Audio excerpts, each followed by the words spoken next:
नमस्कार प्रेक्षकांनो, आजच्या भागामध्ये आपण बघूया. इथे पार्थ आता एंगेजमेंट सोडून बाहेर निघून गेलेला असतो, कुणालाही काहीही न सांगता. त्याच्यामुळे सगळेजण टेन्शनमध्ये आलेले असतात. पण आता या मागचं खरं कारण हे फक्त विक्रम काका, पार्थ आणि मानिनी यांनाच माहिती असतं. तेव्हा विक्रम काका धनंजय काकांचा गैरसमज होऊ नये म्हणून त्यांना रूममध्ये घेऊन येतात. जीवाला म्हणतात की दरवाजा बंद कर.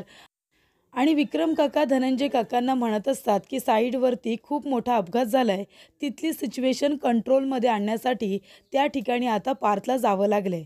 तेव्हा धनंजय काका म्हणतात, नक्की ना, हेच कारण आहे ना विक्रम?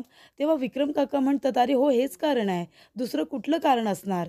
लोक आता जे काही साखरपुड्याला आलेले असतात ते आता वेगवेगळी गोष्ट बोलत असतात.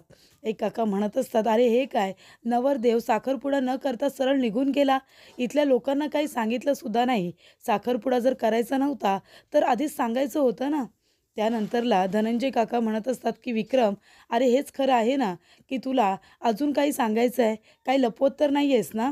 तेव्हा इथे विक्रम काका म्हणतात, धनंजय, अरे तुझ्यापासून काय लपवेन मी, मी खरं सांगतोय. तेव्हा धनंजय काका म्हणतात की साखरपुडा सोडून इथे पार्थला जावं लागतंय, तो एकटा जाऊ शकतो का? अजून कुणीतरी गेलं असतं ना त्याच्याबरोबर, पण बाकी काही कारण तर नाही आहे ना दुसरं? तेव्हा विक्रम काका म्हणतात, नाही रे, दुसरं काही कारण नाही आहे. त्यानंतरला इकडे आता काव्य येते आणि जीवाला म्हणत असते की जीवा, हे सगळं काय आहे? तुझ्या भावाने इथे एंगेजमेंट करून जायचं होतं ना, ताईला न सांगता, कुणाला काही न सांगता सरळ निघून गेला म्हणजे याला काही अर्थ आहे का? तेव्हा जीवा म्हणत असतो, अगं काव्या, तू तरी समजून घे ना गं. अगं साईटवरती एक मेजर ॲक्सिडेंट झाला आहे आणि त्या ठिकाणी आता ती सिच्युएशन कंट्रोलमध्ये आणण्यासाठी दादालाच जावं लागतंय. आणि हे बघ, आता पुढे जाऊन तू सुद्धा मोहिते होणार आहेस. त्याच्यामुळे आता इथली सगळी सिच्युएशन तुलासुद्धा हँडल करायची आहे. तुझ्या घरच्या लोकांना तुलासुद्धा सांभाळून घ्यायचं आहे जरा प्लीज. नाहीतर पुढे जाऊन आपल्यालासुद्धा त्रास होऊ शकतो या गोष्टीचा. तेव्हा काव्य आता म्हणते की ठीक आहे. त्यानंतरला ती आपल्या बहिणीकडे निघून जाते. तर इकडे पार्थ आता घाईघाईने आलेला असतो रम्याचा जीव वाचवायला. रम्या आता स्वतःला आग लावायला निघालेली असते आणि तेवढ्यातच इथे पार्थ तिला वाचवायला आपली एंगेजमेंट सोडून आलेला असतो आणि रम्याला तेच हवं असतं. तेव्हा तिने हातामध्ये आता रॉकेलचा डबा घेतलेला असतो आणि ती म्हणते की आता रॉकेल अंगावरती ओतणार आणि मी मला आग लावून घेणार. तेव्हा इकडे दरवाजा उघडायला सांगत असतो तर ती काही दरवाजा उघडत नाही. तेव्हा तो मागच्या बाजूने खिडकीपाशी जातो आणि म्हणतो की रम्या थांब, असं काही करू नकोस. तरीसुद्धा रम्या काही ऐकायला तयार नसते. तेव्हा पार तिथे आता एक कुंडी असते ती घेतो आणि जोरात मारतो काचेवरती, काच फोडतो आणि तो काचेतून आता आतमध्ये जातो बेडरूममध्ये. तिथे गेल्यानंतर रम्याला थांबवण्याचा प्रयत्न करतो. तिच्या हातातून रॉकेलचा डब्बा घेऊन बाजूला फेकून देतो. त्यानंतरला कडी उघडतो, त्याच्या आत्याला आतमध्ये घेतो. तेव्हा आत्या समोर येते आणि रम्याला थांबवण्याचा प्रयत्न करत असते. तरीसुद्धा रम्या ऐकायला तयार नसते. तेव्हा इथे आत्या तिच्या जोरदार कानाखाली सुद्धा देते. तेव्हा इकडे पार्थ म्हणत असतो की दे आत्या दे, एक कानाखाली दिलीस ना, माझ्या वतीने अजून एक दुसरी कानाखाली दे आणि तिला अजून तिसरी सुद्धा दे. हे जर काम तू आधी केलं असतंस ना तर जास्त बरं झालं असतं. तेव्हा रम्या म्हणत असते की पार्थ, हे सगळं मी आपल्यासाठी तर करते ना रे. तेव्हा पार्थ म्हणतो, काय सगळं आपल्यासाठी करतेस? मी तुला सांगितलंय का की माझं तुझ्यावरती प्रेम आहे? मला तुझ्याबरोबर लग्न करायचं आहे असं तुला मी काय सांगितलंय का? हा मूर्खपणा बंद कर रम्या, तुला किती वेळा सांगितलंय मी. आता जर ही अशी सिच्युएशन असती तर नंदिनीबरोबर माझा साखरपुडा झाला असता. माझा साखरपुडा सोडून मी इथे आलो आहे. हे बघ रम्या, 1000 वेळा तुला सांगून झालं आहे माझं की माझं तुझ्यावरती प्रेम नाही आहे. मला फक्त तुझ्याबद्दल काळजी आहे, जिव्हाळा आहे, बाकी काही नाही. तेव्हा रम्या म्हणते, नाही पार्थ, तुझंही माझ्यावरती प्रेम आहे. अरे म्हणून तू इथे धावत पळत माझ्यासाठी आलास ना, स्वतःची एंगेजमेंट सोडून. बघ किती व्याकुळ झाला होतास तू, मी दरवाजा नव्हते उघडत तेव्हा. तेव्हा इकडे पार्थ म्हणत असतो, अगं ती व्याकुळता फक्त इथे माणुसकी म्हणून होती, बाकी काही नाही. त्याचा गैरसमज करून घेऊ नकोस. आणि आत्या, तू सुद्धा याला सर्वस्वी जबाबदार आहेस हा. तेव्हा इकडे वसू म्हणत असते, अरे पार्थ माझं ऐकून तरी घे ना. तेव्हा पार्थ म्हणतो, नाही आत्या, तू सुद्धा याला जबाबदार आहेस. तू रम्याच्या ही कानाखाली आधीच दिली असतीस ना आणि तिची अक्कल ठिकाणावरती आणली असतीस तर आज ही परिस्थिती निर्माण झाली नसती. पण ती सुद्धा मूर्खासारखी वागत राहिली आणि तू सुद्धा त्याला हवा देत राहिलीस आणि हेच तुझं चुकलं आत्या. काय गरज होती तुला रम्याच्या डोक्यामध्ये हे सगळं भरवायची? सांग ना.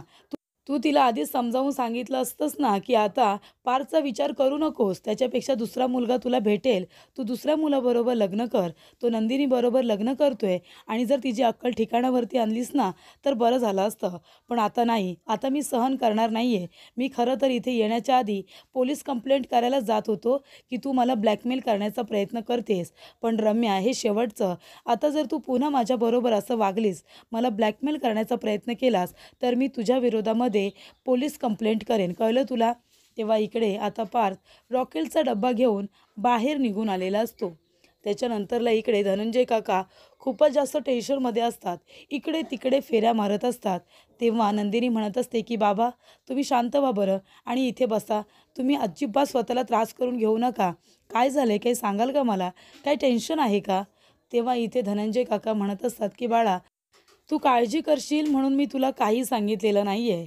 पण अगं, पार्थ गेलाय ना साईटवरती, खूप असं मेजर काहीतरी घडलं आहे. म्हणजे अपघात झाला आहे कोणाचा तरी आणि तिथे सिच्युएशन कंट्रोलमध्ये आणण्यासाठी पार्थला तिथे जावं लागले, बाकी काही नाही. तो येईल थोड्या वेळातच." तेव्हा इकडे आता दैवत मामा म्हणत असतात, की दौलत मामा म्हणतात, की "पण याला काही अर्थ आहे का? म्हणजे आता एंगेजमेंट होणार होती माझ्या भाचीबरोबर आणि कुणालाही काही न सांगता सरळ निघून जातो म्हणजे?" तेव्हा इकडे दौलत मामा म्हणत असतात, की "निदान आपल्या बायकोला तरी विश्वासात घेऊन सांगायचं ना. आता या गोष्टीवरती आम्ही कसा काय विश्वास ठेवायचा?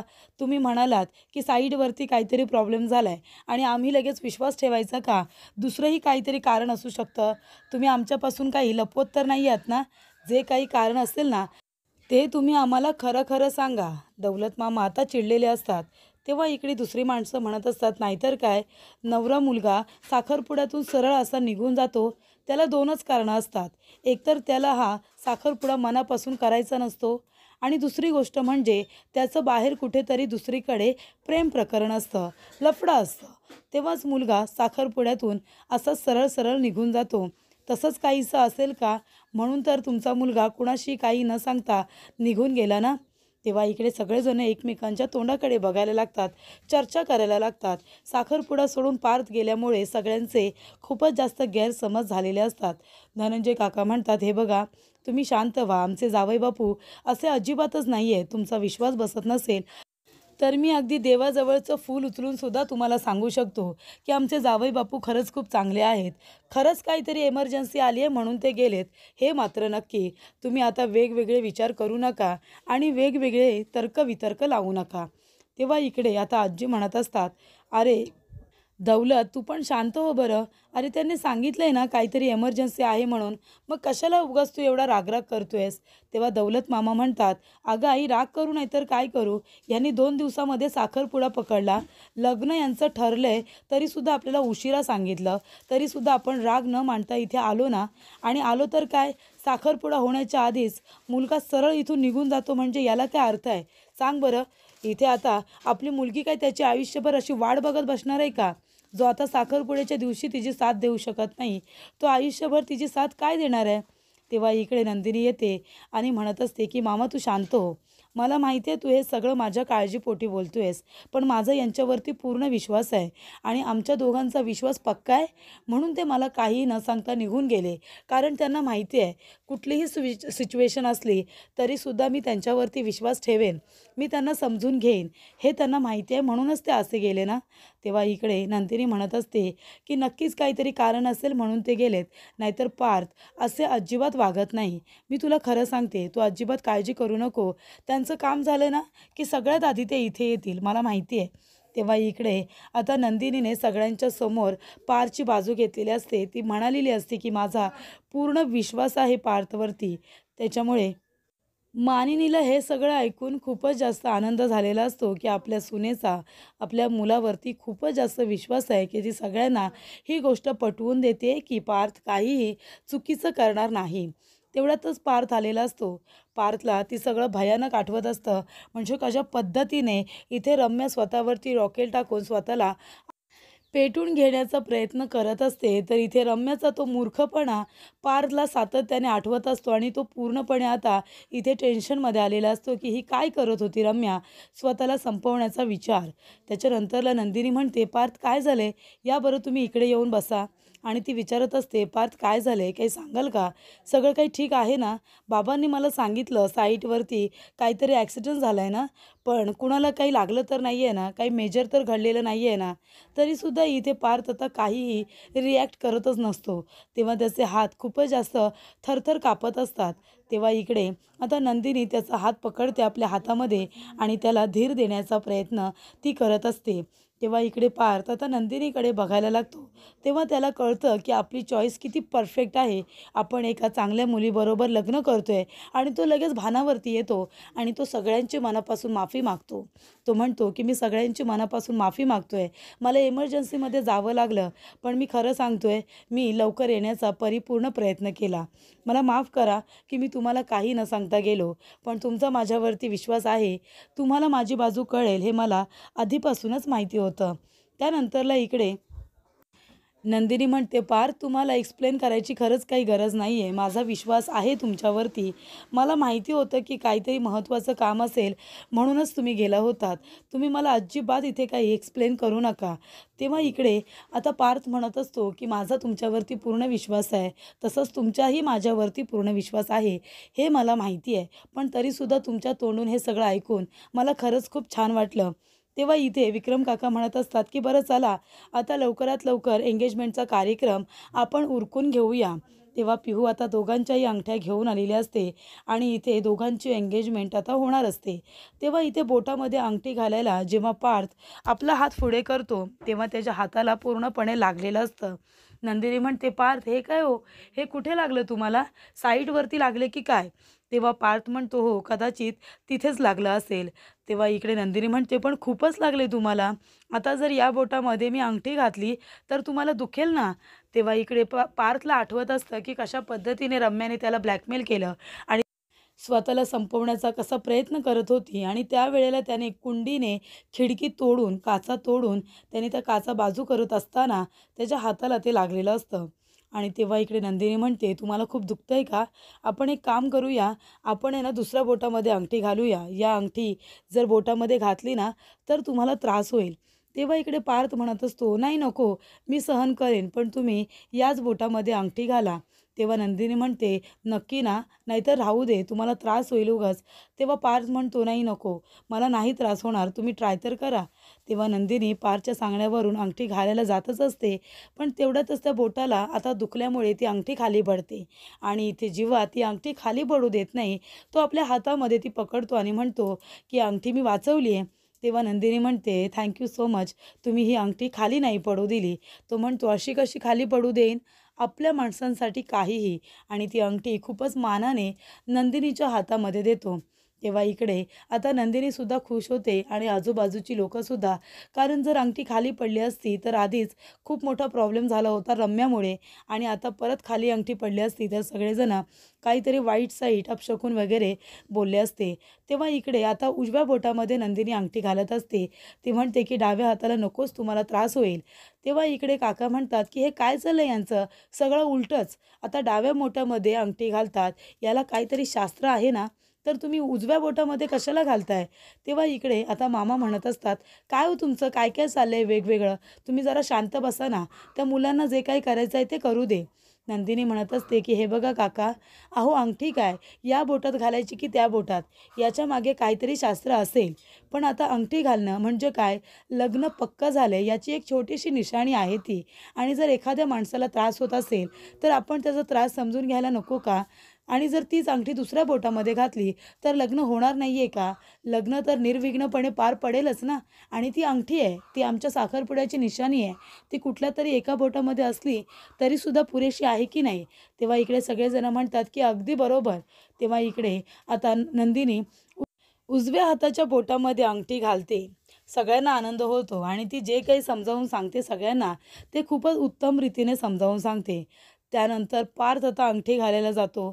तेव्हा काव्या म्हणत असते की "1 मिनिट." पार्थ म्हणतो, "काय झालं?" तेव्हा इथे काव्या म्हणत असते की "गुडघ्यावरती बसून अंगठी घालायची." तेव्हा इथे सगळेजण म्हणतात, हां हां अगदी बरोबर, गुडघ्यावरती बसूनच आता अंगठी घालावी लागेल, कारण तू उशिरा पण आलायस. तेव्हा पार्थ आपल्या गुडघ्यावरती बसतो आणि लगेचच तो नंदिनीला अंगठी घालतो. एकदम छान पद्धतीने सगळेजण टाळ्या वाजवतात, त्यांचं स्वागत करतात. त्यानंतरला आता फोटो सेशन सुरू होतो. सगळेजण उभे राहतात आणि छान छान फॅमिलीबरोबर फोटोज वगैरे काढतात. तर इकडे फोटोज काढत असताना आता जीवा एका बाजूला येतो. जीवा एका बाजूला येतो आणि फोटोग्राफरला म्हणत असतो, की "हे बघ, आता ती उजव्या बाजूला जी सगळ्यात सुंदर मुलगी उभी आहे ना, तिचे तुला फोटो काढायचे आहेत आणि ते सुद्धा क्लोजअप. कळलं का तुला?" तेव्हा फोटोग्राफर म्हणतो, "का? ती मुलगी तुला आवडली आहे का?" तेव्हा इकडे जीवा म्हणतो, "तुला काय करायचं आहे? जेवढं सांगितलंय तेवढं कर ना. तिचे सुंदर सुंदर फोटो काढ आणि ते सुद्धा क्लोजअपमध्ये काढ. कळलं का?" त्यानंतरला आता काव्याचे एकटीचे फोटो काढल्यानंतर जीवा तिच्या शेजारी जाऊन उभा राहतो आणि फोटोग्राफरला खुणावतो, की आता आमच्या दोघांचे काढायचे. आणि इकडे काव्य घाबरत असते. ती म्हणत असते, "आता बाजूला जा." तरीसुद्धा तो तिच्या शेजारी उभा राहून खूप छान अशी स्माईल देऊन दोघेही एकत्र फोटोज काढतात. त्यानंतरला इकडे आता जीवा म्हणतो, की "आता कसं? आता यांचं लग्न झाल्यानंतर लवकरच आपल्या दोघांचं लग्न होणार आहे." इथे साखरपुडा पार पडल्यानंतर सगळेजण आपल्या मोबाईलमध्ये फोटोज बघत असतात आणि फोटोज बघत असताना इथे युग म्हणत असतो, "काय रे तुझी ही स्माईल?" असं जीवाला म्हणत असतो. "ही अशी कुठे स्माईल असते का?" तेव्हा जीवा म्हणतो, "ये वांगिया, माझी स्माईल कशी आहे आणि तू कशी आहेस रे? तुला स्माईलसुद्धा करता येत नाही, हसता येतं का तुला?" त्यानंतरला इकडे आता जीवा आणि युग यांच्यामध्ये छोटंसं आता छान असं भांडण होतं आणि दोघे भाऊ एकमेकांना मारत असतात आणि ते दोघंजण आता धावत पुढे जात असताना समोरच वसुआत्या आणि रम्या दोघीजणी आलेले असतात. तेव्हा वसुआत्या म्हणते, "अरे काय चाललं तुमच्या दोघांचं? आता फक्त या घरामध्ये हेच बाकी राहिले, बरोबर की नाही?" त्यानंतरला इथे विक्रम काका म्हणत असतात, की "पिहू, श्रेया आणि युग तुम्ही तिघेजण आपापल्या रूममध्ये जा बरं." तेव्हा ते तिघेही आपल्या रूममध्ये लगेच निघून जातात. तेव्हा विक्रम काका रम्याकडे येतात आणि तिला म्हणत असतात, "काय रम्या, झालं का डोकं शांत? आता डोक्यातली मनातली अडी गेली का? डोकं ठिकाणावरती आलंय ना तुझं? हे सगळं काय करायची गरज होती तुला रम्या? हा एवढा तमाशा, हा बालिशपणा कशासाठी?" त्यानंतरला विक्रम काका पारचा हात पकडतात आणि त्याला समोर घेऊन येतात आणि रम्याला म्हणतात, की "हे बघ, पारच्या बोटामध्ये अंगठी बघ. पारचा साखरपुडा झालाय नंदिनीबरोबर. त्याच्यामुळे आता तरी हे डोक्यातून हे खूळ काढून टाक, की तुझं पार्थबरोबर लग्न होईल. आम्ही तुझ्या सुखाचाच विचार करतोय ना. काय गरज होती तुला हे सगळं करायची?" तेव्हा रम्या म्हणत असते, "पण मामा, मी सांगितलं होतं ना, की तुम्ही पार्थचा साखरपुडा नंदिनीबरोबर करू नका म्हणून. माझं प्रेम आहे त्याच्यावरती." तेव्हा विक्रम म्हणतो, "अगं खड्ड्यात जाऊ दे तुझं प्रेम. कसलं प्रेम आहे हे? अगं त्याचं तुझ्यावरती प्रेम आहे का? त्याला तुझ्याबरोबर लग्न करायचं आहे का? नाही ना. मग तुला का त्याच्याबरोबर लग्न करायचं आहे?" तेव्हा इकडे जीवाला हे सगळं पहिल्यांदाच कळलेलं असतं. जीवाला कळतच नाही की हे सगळं काय आहे? तेव्हा इथे जीवा म्हणतो, की "आई हे सगळं काय आहे? काय चाललंय?" तेव्हा मानिनी म्हणते, "थांब मी तुला नंतर सगळं सांगते. आधी थांब." तेव्हा विक्रम काका म्हणतात, की "काय गरज होती रम्या हे सगळं करायची? अगं साखरपुडा होता नाच पारचा आणि ताई तू तरी तिला समजावून अगं मुलीला तुझ्या चांगल्या योग्य मार्गावरती आणायचं ना, तर तू काय करायला लागलीस? ह्या ठिणगीला आहे ना तू आग द्यायला लागलीस आणि तू हवा दिलीस ना तर त्याचा असा आता ज्वालामुखी निघाला. अगं पेट झाला या सगळ्याचा. तुला मानिनी हिने सुद्धा प्रेमाने समजावून सांगितलं होतं. मी तुला रम्या प्रेमाने एवढं समजावून सांगितलं, तरीसुद्धा तुझ्या डोक्यात गोष्टी जात नाही आहेत का?" तेव्हा विक्रम काका म्हणतात, "आणि वसुताई, अगं जरा तुझी मुलगी म्हणून तिच्या मनातून हे सगळं काढायचं होतंच गं. तिला समजून सांगायला पाहिजे होतंच, की बाळा त्या विसर आता पार्थला. त्याचं लग्न ठरलंय. आपण तुझं लग्न एका दुसऱ्या मुलाबरोबर लावून देऊ." पण नाही, तू असं काही केलं नाहीस. तू नेहमी तिला पाठीशी घातलीस आणि तिच्या डोक्यामध्ये नाही, नाही ते भरवलंस. त्याचा हा परिणाम झाला, की रम्या सकाळी स्वतःला संपवायला निघाली होती. आणि एका गोष्टीचा विचार करण्यातही जर रम्या सकाळी स्वतःला संपवायला निघाली होती, तेव्हा जर पारचा फोन लागला नसता किंवा माझा फोन लागला नसता, तर काय झालं असतं? स्वतःच्या मुलीला गमावून बसली असतीस ना तू. दिसली असती का रम्या तुला परत? तेव्हा इकडे विक्रम काका म्हणतात, की "रम्या, अगं मी तुला आधीच सांगितलं होतं, की मी पार्थपेक्षाही तुला चांगला मुलगा शोधून देईन. त्याच्याबरोबर तुझं लग्न लावेन. पण नाही, तुझा विश्वास नाही आहे का या मामावरती?" तेव्हा इकडे रम्या म्हणत असते, "पण मामा माझं प्रेम."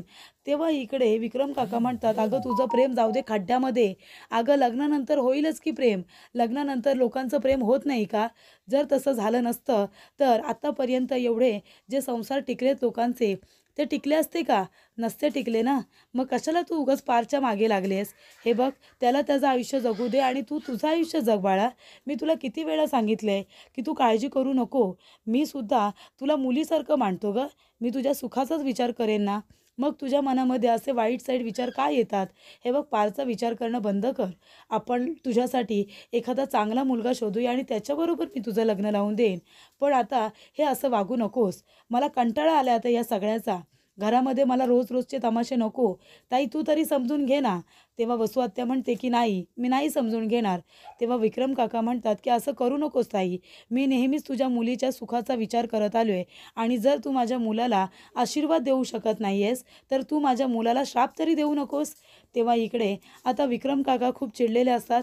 ते म्हणतात की ठीक आहे, तुला जे काही करायचं आहे ते तू कर. पण एक गोष्ट लक्षात ठेव, रम्याचं लग्न पार्थबरोबर होणार नाही आणि पार्थचं लग्न हे फक्त नंदिनीबरोबर होणार, हे मी तुला स्पष्टपणे सांगतोय. तर पुढील भागामध्ये आपण बघूया. इथे आता लग्नपत्रिका ही छापण्यासाठी काव्या, त्याचबरोबर जीवा, पार्थ आणि नंदिनी चौघेजण आलेले असतात. तर इकडे चिरंजीवचं नाव विचारल्यानंतर पार्थ आपलं नाव सांगतो आणि इथे चिसौकाचं नाव विचारल्यानंतर इकडे जीवा काव्याचा हात पकडत असताना काव्या आपला हात खेचते. तो नंदिनीला लागतो. तेव्हा नंदिनी म्हणते काव्या. तर तिकडे आता चिसौकामध्ये काव्याचं नाव गेलेलं असतं. तर इकडे आता पत्रिका चिरंजीव, इथे पार्थ आणि चिसौका काव्या अशी छापलेली असते आणि ते ऐकल्यानंतर नंदिनीला, पार्थला खूप मोठा धक्का बसतो. तर इकडे जो राकेश असतो तो नंदिनीला गुलाबाचं फूल देत असतो आणि तिला आय लव्ह यू म्हणतो. त्यानंतर रम्या पार्थचा हात पकडते आणि त्याला विचारत असते की पार्थ थांब, मला तुझ्याशी बोलायचं आहे. पार्थ, आता मी तुझा हात कधी पकडू शकत नाही का रे? मी कधी तुझ्याशी प्रेमाने बोलू शकत नाही का रे? तेव्हा इकडे पार्थ रम्याच्या हातातून आपला हात सोडवण्याचा प्रयत्न करत असतो. त्यानंतरला एक राकेश म्हणत असतो की नंदिनी, अगं प्रेम आहे माझं तुझ्यावरती, आणि तो तिचा हात पकडतो. तेव्हा नंदिनी म्हणत असते की तुझी हिंमत कशी झाली माझा हात पकडायची, आणि ती राकेशच्या जोरदार कानाखाली देते. तेव्हा इकडे आता राकेशचे डोळे उघडलेले असतात.